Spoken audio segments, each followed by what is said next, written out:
Hello and welcome to today's Infopedia web conference. This is Fast Track Dynamics 365 for Operations Tech Talk Mobile Framework. Presenting for us today from Microsoft, we have Senior Solutions Architect Sunil Garg. So without any further delay, Sunil, all over to you. Good afternoon, everyone, and welcome to this session on the mobile framework. So from an agenda perspective, we'll spend some time looking at the mobile platform concepts.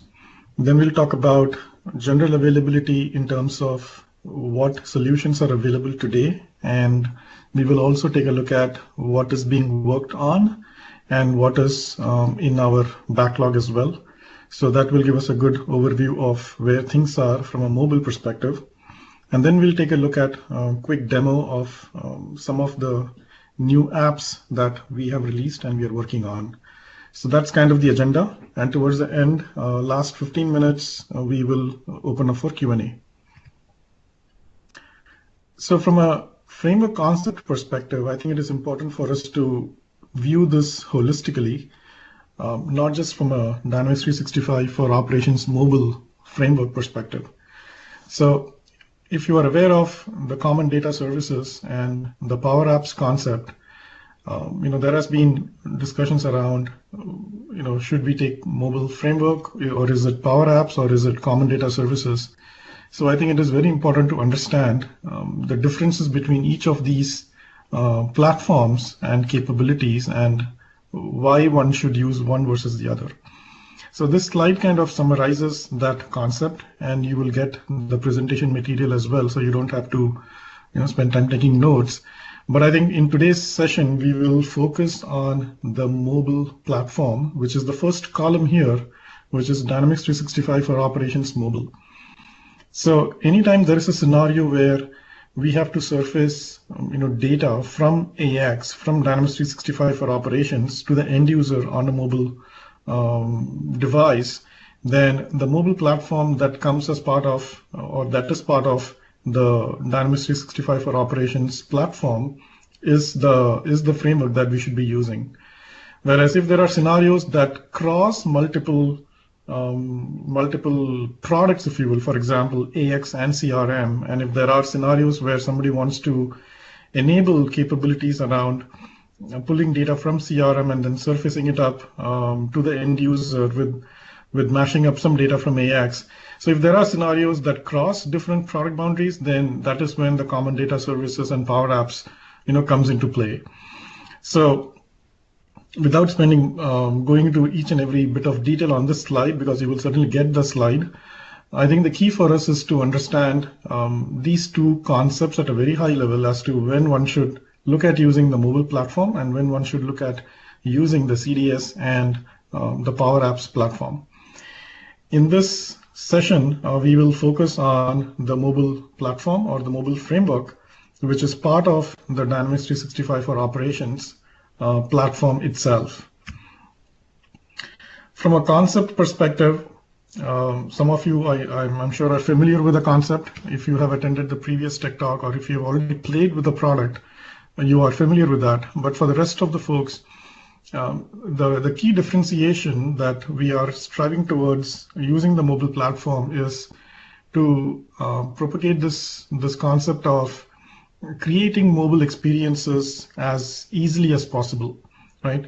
Now, what that means is typically when you download an application from an app store, you are actually downloading the functionality itself. So you download the app and you start using the app. Whereas with Dynamics 365 for Operations, when you download the app from the App Store, all you will get is what we call it as a shell, the mobile client, which is just a shell, and it will have the basic user interface, if you will, which is the first screen on this slide, which kind of shows you the user profile and some common actions around logging out, logging in, settings, and whatnot. So that is the mobile client, which is nothing but the shell. The key aspect of the mobile experiences are what we call as workspaces. So workspaces is a concept which brings in the functionality into the mobile client itself, but basically it is something that the user is going to create on the AX side itself to create a specific mobile experience. So we will take a look at that as well. in our quick demo. But the concept to understand here is the mobile client has the intelligence to understand all the metadata that comes from AX via the workspaces, and mobile client understands how to render a form versus how to render a list versus how to render a drop-down control and so on and so forth. So the workspace is basically an XML file that gets generated when you create the workspace in AX, and then when the mobile client connects to the target AX instance, it just pulls down the workspace XML. And that is what shows here when we call app dashboard in the second screenshot here, which shows the list of items, if you will. That is nothing but the list of workspaces. So each of these workspace is nothing but an XML file. And as you drill into the workspace, you get into the details of that specific app experience. Right. So, for example, in this slide that we have, there is a workspace for time and absence reporting. There is one for employee self-service, one for expense management, and one for sales order processing and inquiry. So as the user drills into each of these workspace, they get into that app-specific functionality in terms of what lists they will see, what fields they will see, and what kind of forms they are going to see. And that is what is laid out here from a conceptual perspective in terms of the dashboard, the workspace, the list page, the details page, and then the actions and whatnot. So this is the high-level concept. In the demos, we'll see how we can quickly create a workspace and push it to a mobile device. And we will also take a look at some of the standard applications that we are shipping as part of the various releases. So to summarize the concepts around the mobile platform, mobile client is equal to the shell that we talked about, plus the workspaces. Right? Without the workspace, the mobile client is just a shell. There is nothing much somebody can do about it or with it. So you have to have workspaces, which is the real functionality which comes into the mobile client. The shell is downloaded from the App Store, like we talked about. The workspaces are designed in AX using the designer. So we will take a look at that in the demo. Workspaces are published to make them available to the mobile client, and workspaces can be exported into XML and imported back. So once you look at the experience of creating the workspace, then you will be able to relate to what this means. So think about a business user creating a workspace for a simple scenario, like, for example, showing the list of invoices, right? So they have created that experience and they have that workspace created. Now, what is a quick mechanism for somebody to, enable that workspace in a different AX instance, right? If they want to, send that XML to a different AX instance, what is the quick way? So they will be able to export out and they can import back into a target AX. So that way, they can quickly test it out. And this also opens up a good story around the ALM as well, right? The XML kind of becomes the source code for that app experience. So you can check in that XML into your source control. And then if in future somebody wants to make changes to that, you just import that XML into target AX and then make the changes and then again make it part of your source control. That way you have versioning as well on the XML. The next concept was, shell and workspaces are serviceable components. So basically the shell is nothing but the mobile app. So the app gets updated just like any other mobile app in the stores.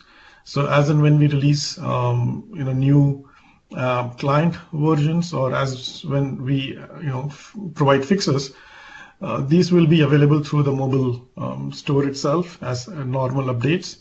And the workspaces themselves are also serviceable components as hotfixes, just like any other hotfixes in Dynamics 365 for operations. So the concept there is the XML files that are created for workspaces will be represented as a resource in AOT. And that is how that becomes serviceable, because when you install the hotfix, the resources get pushed to the corresponding node in the AOT, and that's how the system can identify what are all the workspaces that are in the system. So that's kind of the serviceable nature of the workspaces. And last but not the least, the mobile platform, the mobile framework supports offline capabilities built into it natively. So all the workspaces that we build on top of the platform will get offline capabilities by default without having to do any extra effort on the workspace side or the application side. So, typical scenarios from an offline perspective is, I have a list of invoices that is assigned to me for my review, and I'm already on a plane. Now, I can still continue to look at the list of invoice. I can drill into the invoice details. I can, take actions on the invoice, at which point the actions are cached onto the device. And next time when I connect to AX, once I get connectivity, then those actions are sent back to AX, and that is when the action is actually taken. So that is a simple scenario where offline, a simple scenario for offline, but the point is all this capability is built into the platform itself. So from an architecture perspective, what this diagram is trying to show is basically how the interactions happen between the mobile client and the AOS on the AX side, or Dynamics 365 for operations side. For those of you who are familiar with the task recorder concept, basically behind the scene, the task recorder is what is used to generate the workspace for the mobile, and we'll take a look at that in a short while.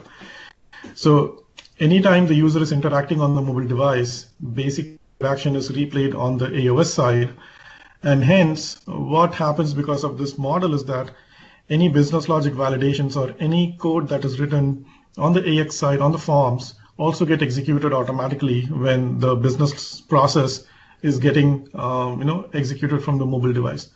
So there is not additional code that anyone has to write just to accommodate the mobile scenarios. The business logic, the validations, and everything that is there on the forms on the AX side will get executed from the mobile as well.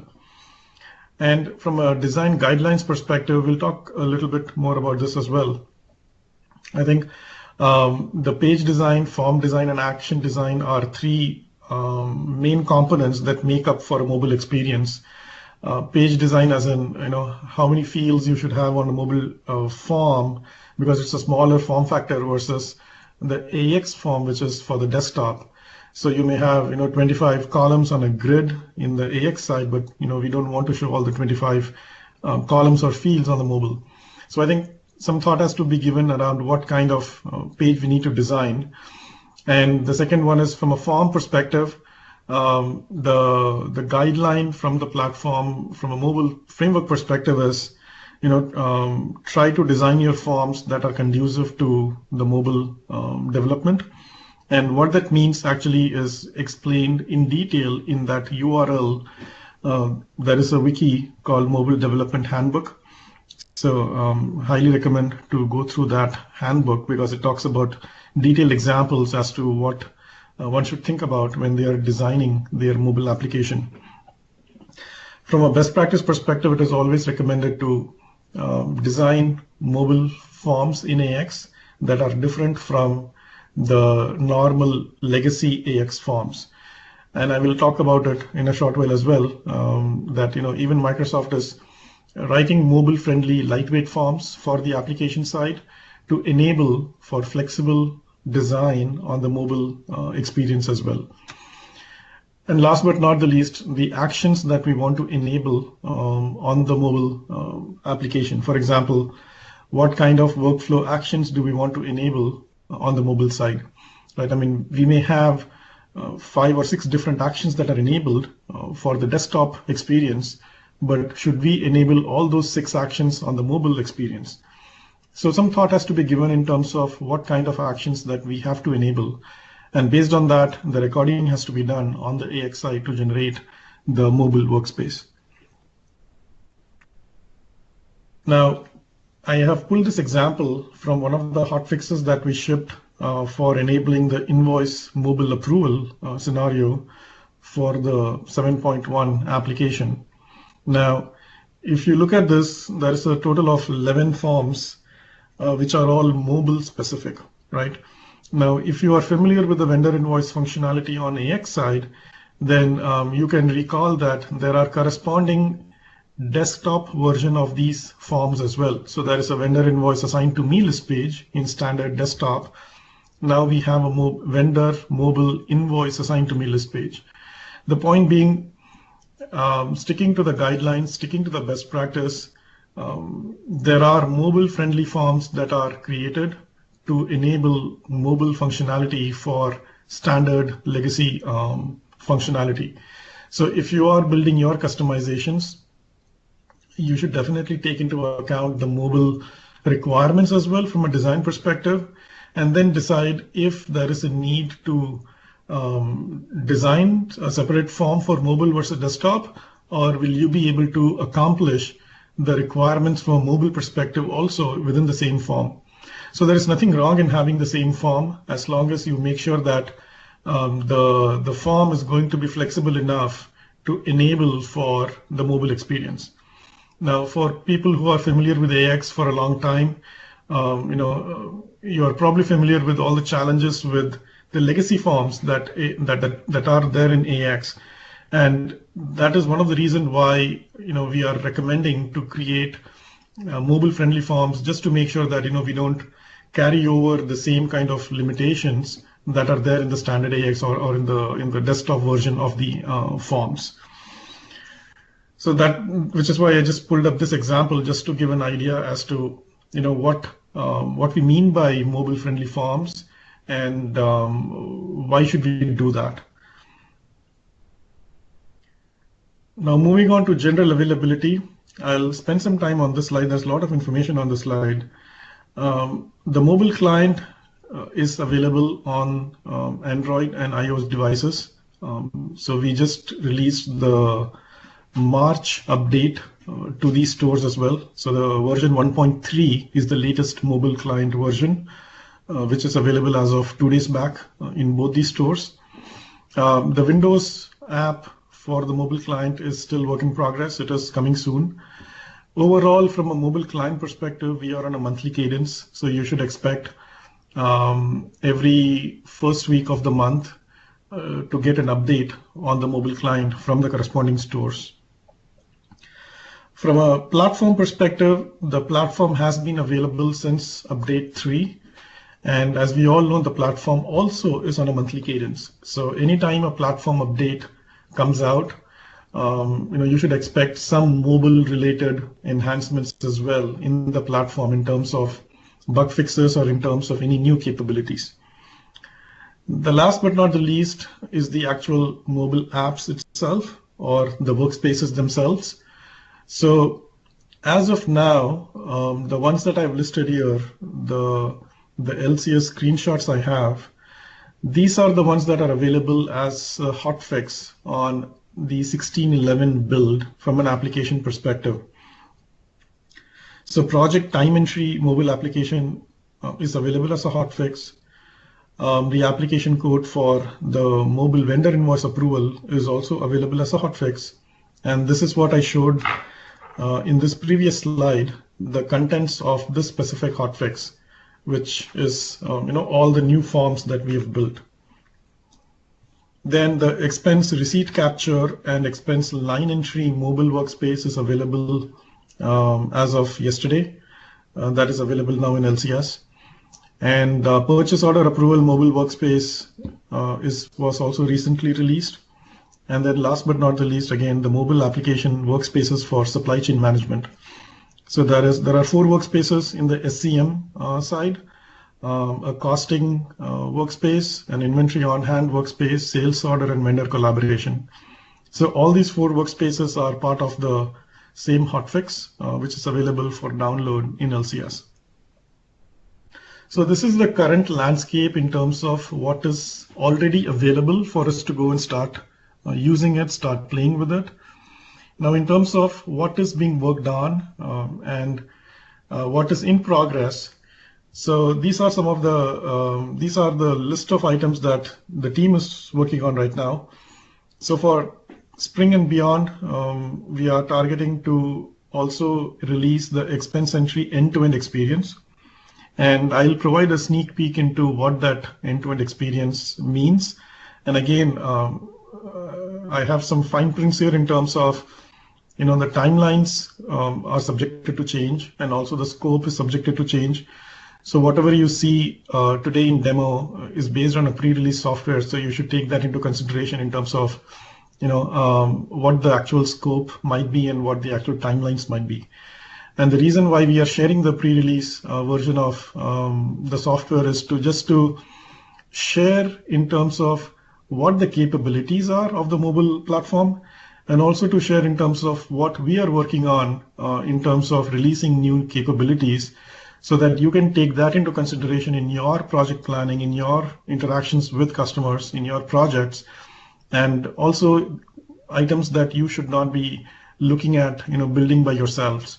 So I think bringing that awareness is very key from our perspective, and hence we are sharing the pre-release software information as well. So take that with a grain of salt, specifically around the scope and also on the timelines. The next piece that we are looking at is expense approvals, followed by company directory related scenarios where you should be able to quickly search and view contact information for people from the global address book. Last but not the least, from a HR perspective, we are looking at some self-service scenarios where a manager can view their direct reports and extended reports, and also send some praises when they accomplish something in their work, right? So these are some of the items that we are actively working on. Whereas from a backlog perspective, things that we want to get started soon once we are done with the backlog are items like approving timesheets, submitting timesheets, and viewing my project task list from the work breakdown structure in AX. So one call out that I would like to make is, you must be wondering that there is a project time entry hotfix that is already available, and then I'm talking about submitting timesheets as a backlog item. So basically the hotfix that we have today, which we will take a look in the demo also, is the ability to capture time. So you can enter time and send it to AX, but you will not be able to submit the timesheet from the mobile device as of today. So the hotfix we are talking about allows you to just capture time, and then eventually you go into AX and then you do your validations, do the cleanup, and then make sure whatever you want to submit is what you submit from AX. Now, going forward, as a backlog item, we also want to enable submit scenario from the mobile device for the timesheets. So that is why you see that calling out as a separate item. So that was a quick wrap-up summary on general availability, meaning what is already there, what is work in progress, and what are we looking at in terms of beyond the work in progress. Now, before we jump into the demo, we have an ask of you. So you must have noticed that when you signed up for the session, you were asked a survey question in terms of, do you have any scenarios that you see that is conducive for mobile? And if so, please share those scenario list with us. So that the reason we were asking is we want to really understand what your needs are in terms of mobilizing the scenarios for your customers or within your organization. But basically, every Dynamics 365 for Operations implementation, we are reaching out to find out what are the core scenarios that you see make sense to mobilize using the mobile platform. Once we have that information, we would like to engage with each of you who have responded to have some deeper conversations in terms of how Microsoft can help you in building those scenarios, right? It could well be a standard out-of-the-box capability and scenario, which we can look at enabling if there is sufficient interest from the field, and that is what we want to understand. And also, if it is not a standard out-of-the-box scenario, it is something built on or to be built on your customization or your ISV solution, then we still want to listen to that and see how we can help in your development efforts. And then finally, helping us to prioritize our mobile development efforts to make sure that what we build is something that will be readily consumed by all of you. So I think having that conversation is very important for us, and which is why we are coming out with this ask, and hence the survey question that you had to answer when you signed up for the session. So we'll be looking forward to hearing from you. Please send the email directly to me at this email address with information so that we can get back to you and we can actually have a deeper conversation. So with that, I will quickly switch to demo.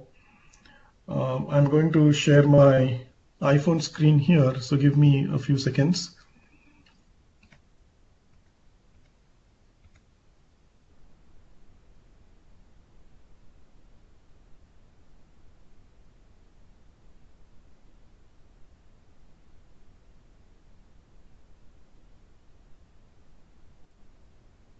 So I'm assuming everyone can see my iPhone screen.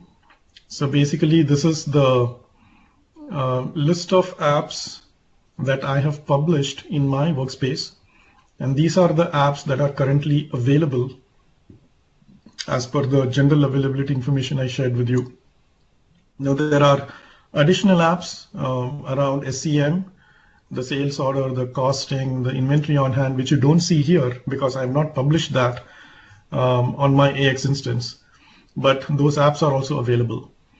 So today we will take a look at these 4 different apps from a demo perspective and see what capabilities are going to be available. And I'll also consciously try to call out what is available today in the experience that you're seeing versus what is a pre-release experience. So you can make a judgment in terms of what might change and what, when it might be available versus what is actually available.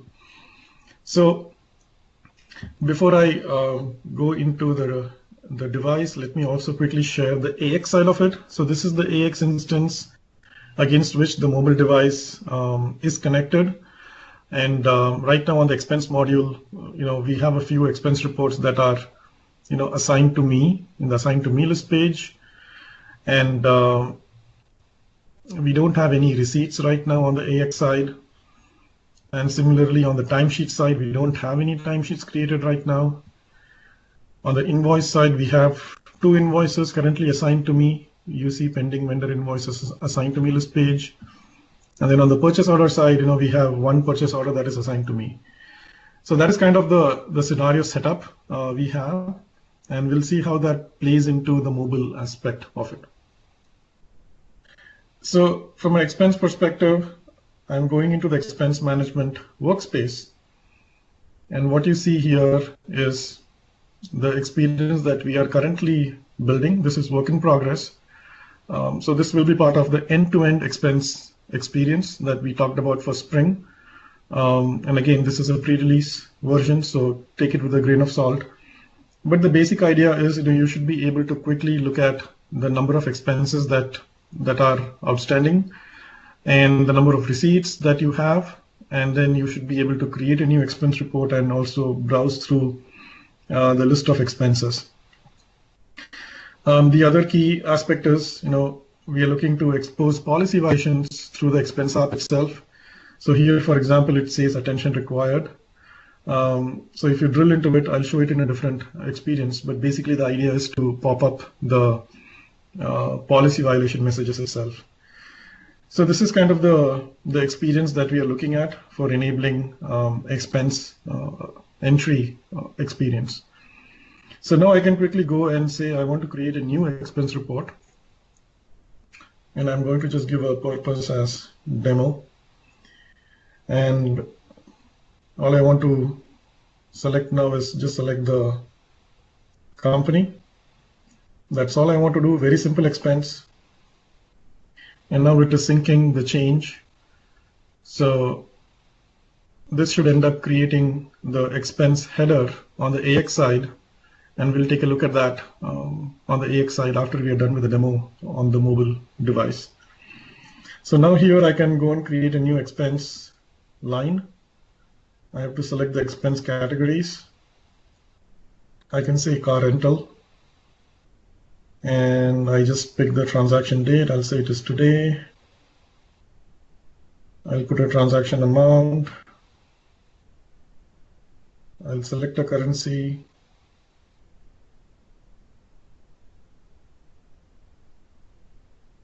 Done. So it is right now syncing the change, meaning it is adding the line back.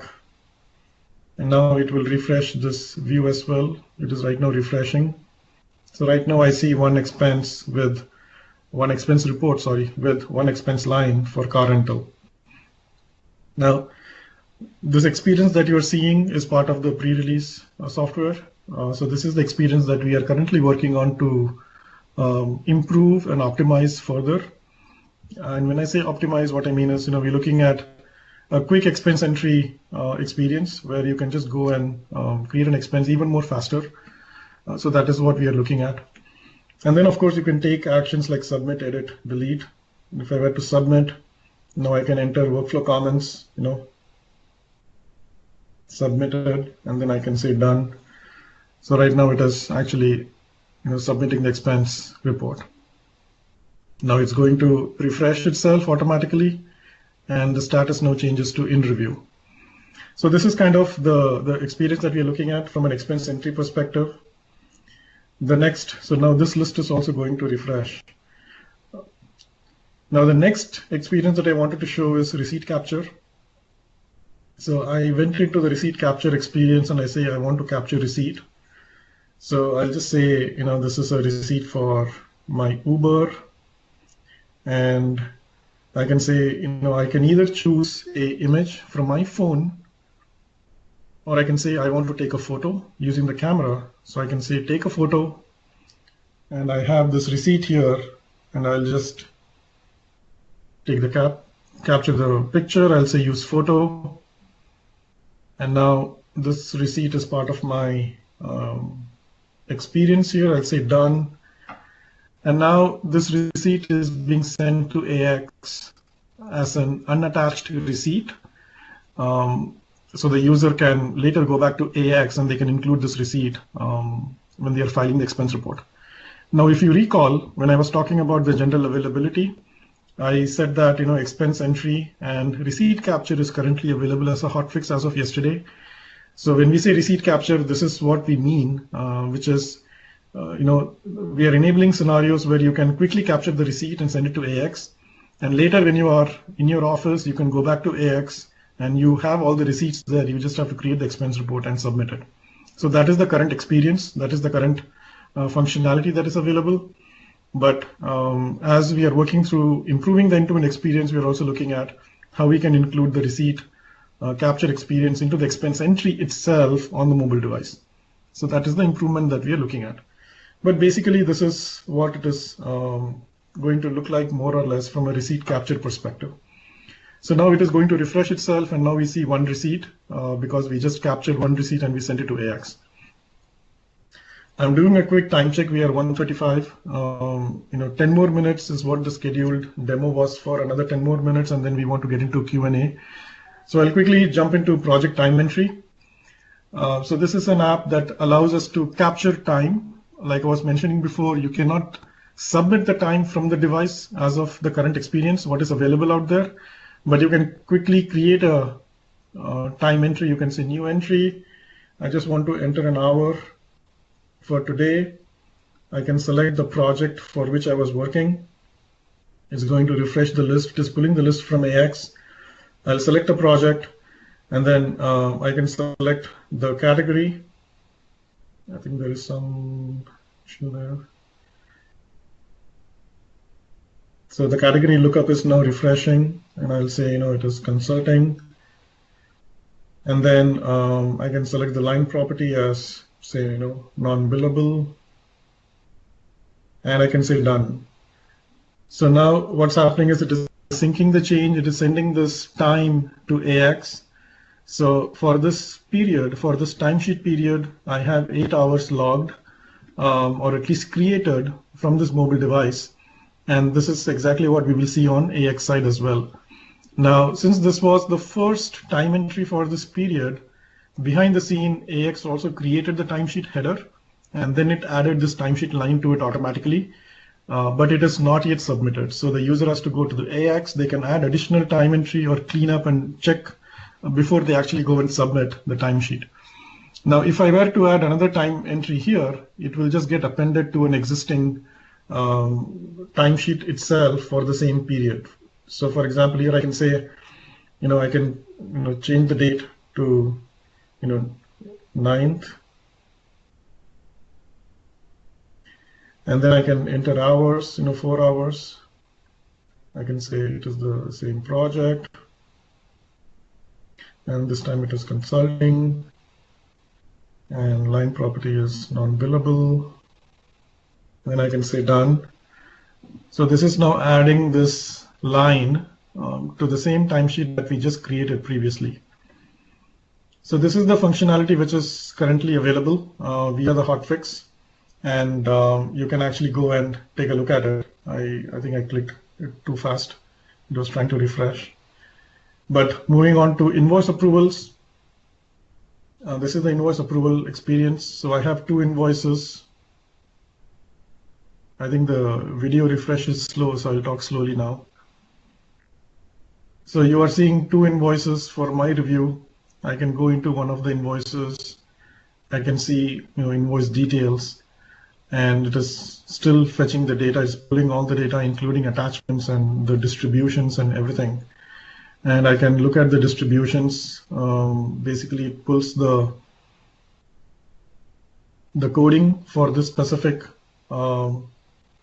invoice line, and then I can also look at the attachment, and I can go and open this. I'll talk slowly because of the video refresh issue, and then I can actually open up the attachment. So the invoice attachment just opened up the PDF. I can go back and I can actually take workflow actions.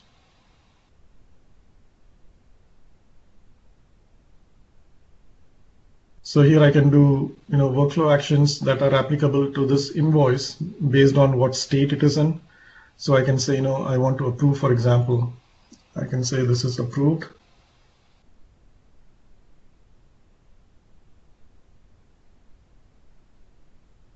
And it is syncing the change.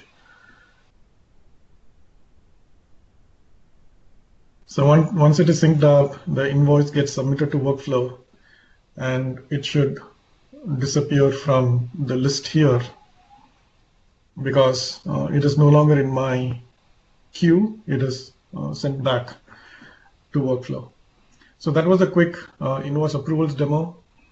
Similarly, the purchase order approval is also based very similarly to the invoice approvals demo or the invoice approvals app. So it is right now pulling all the data for this specific PO, and we can see the PO line. It is pulling the data, and we can look at the accounting distributions for this specific PO line. We can see what coding was done, and then we have the attachments just like the invoice, and then we can also take an action just like the invoice. So this time we can take a reject action because on the invoice we took a approval action. I can say rejected, I can say done. It's going to sync the changes.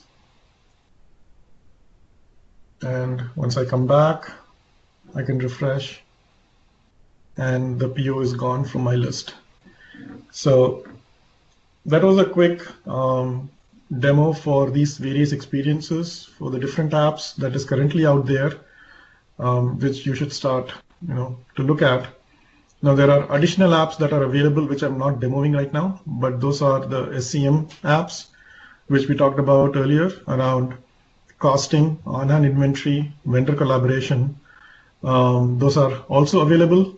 You can certainly download the hotfix and start playing with it. So I think with that we can the demo on the mobile aspect is complete. But before we open up for Q&A, there's one last thing I wanted to quickly show, which is if we refresh this expense list, it's actually quite slow. So we see one more expense report showing up here, 411 for $130, the car rental that we submitted. So it is showing up here. Now on the receipts, unattached receipts, if I refresh now, we should see the receipt that we sent for Uber. It is right here. Now on the timesheet one, if I go back and refresh, now I should see one timesheet for this period that we sent from the mobile device. Now the second time entry seems to be in a different period, which is why it is not part of this timesheet. But if I change the period, we should see that. Now on the invoicing side, we have 2 assigned. We took action on 1. So we just see 1 on the AX side as well. And on the PO, we just had 1 and we took an action on the PO, and we should not see anything on the AX side as well. So let me refresh this again.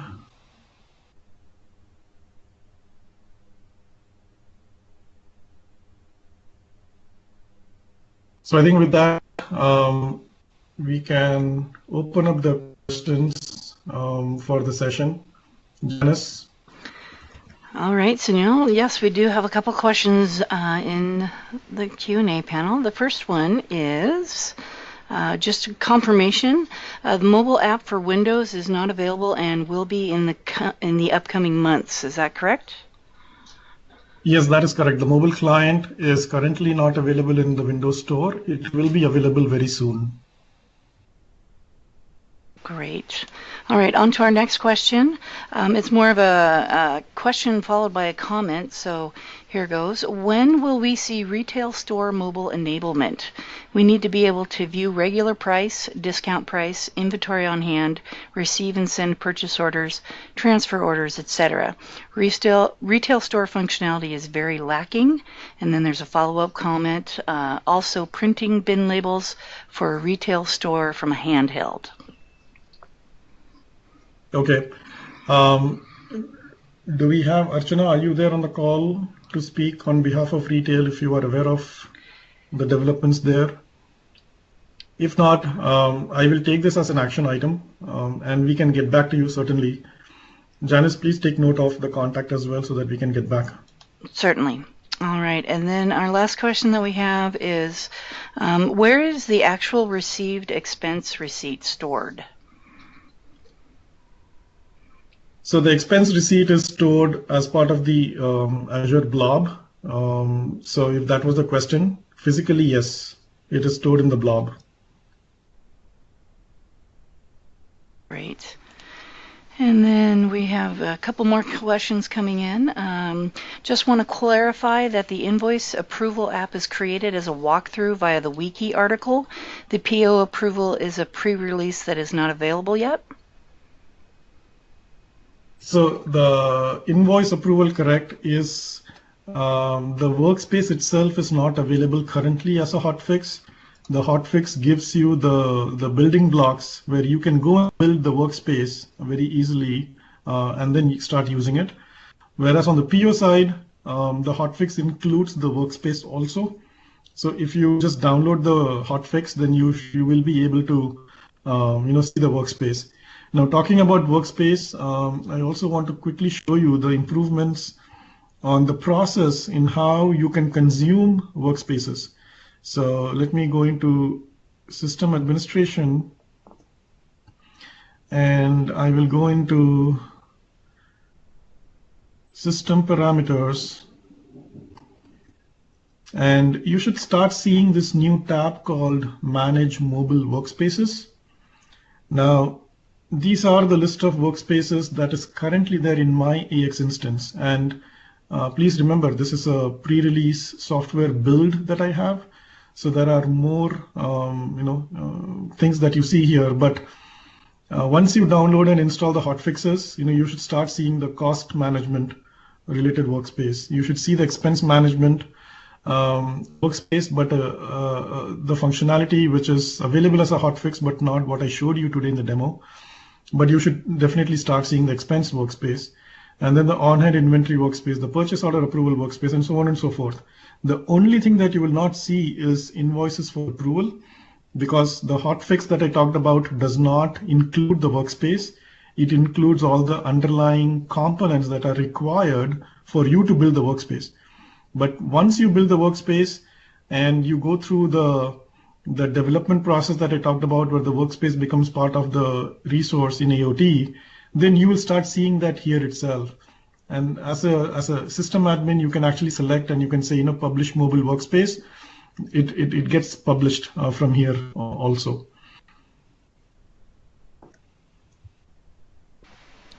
Next question, Janice. All right, and we have one more in here. It says, are these apps that are demoed actually written in Power Apps or more detailed? So the apps that we have seen today, they are all built using the mobile platform in Dynamics 365 for Operations. And the mobile platform is part of the normal AX platform itself. It is not using the Power Apps or the Common Data Services platform. Now, the other piece of information I wanted to share is, let me quickly show as well. So I'm already in the mobile mode. If you notice, I have this here, mode equals mobile. And then I can actually invoke the mobile designer. So if you see, now this is a comparison here, right? On the left-hand side, I have all the possible workspaces that are there in AX, whereas on the right-hand side, you only see the ones that I have published. And the rest I have chosen not to publish, which is why you don't see it here. Now, coming back to the question around, sorry, Janice, can you repeat the question? What was the question? One sec. Yep, just give me 1 second. I'll get it back out. Where do you set up the permissions at the user level to access these workspaces? Or I'm sorry, that's that's the next question. Apologies. So this is the one. Are these apps that are demoed actually written in Power Apps or more detailed? Correct. So what I wanted to show was, for example, let me pick the PO as an example. If I say edit, so like I mentioned earlier, this is built on the Dynamics 365 for Operations platform and its mobile capabilities. But in addition to that, I quickly wanted to show this aspect where you can actually associate a JavaScript for enhancing the experience and enhancing the functionality that you want to offer to users on the mobile device. So JavaScript plus the mobile platform is what is used to write these mobile applications. And the next question, since Janice read that, I know what the next question is, which is, where do we set the configuration for security for these workspaces? So the security configuration for workspaces is just like any other role-based security concept in AX. You can configure any role to have access to a specific mobile workspace.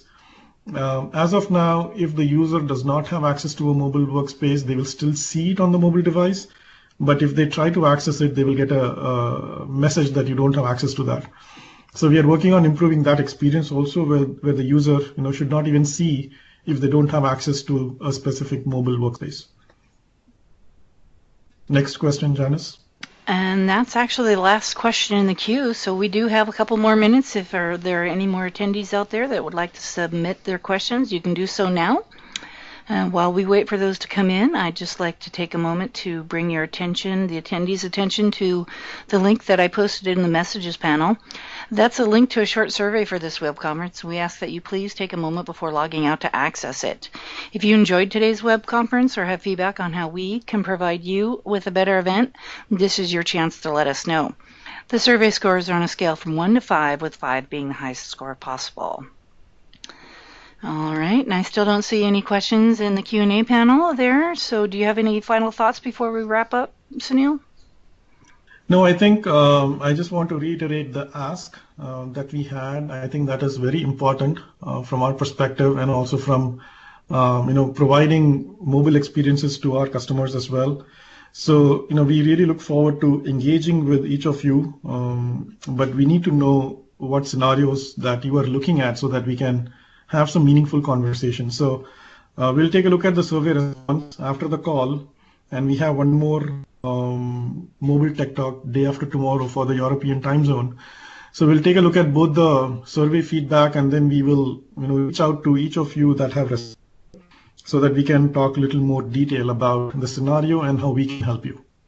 But even if you have not responded to the survey, and after looking through the demos, and if you now want to engage with us, feel free to send me an email, sunilg@microsoft.com, and we can certainly talk about how we can help you adopt mobile capabilities. All right. Thank you so much, Sunil. All right, ladies and gentlemen, that's going to conclude today's web conference. Attendees can access the web conference recording via a link that will be delivered within 3 to 5 business days post-conference. I'd like to extend a big thank you to our presenter, Sunil, and thank you, audience, for logging in and joining us today. You may now disconnect from the broadcast.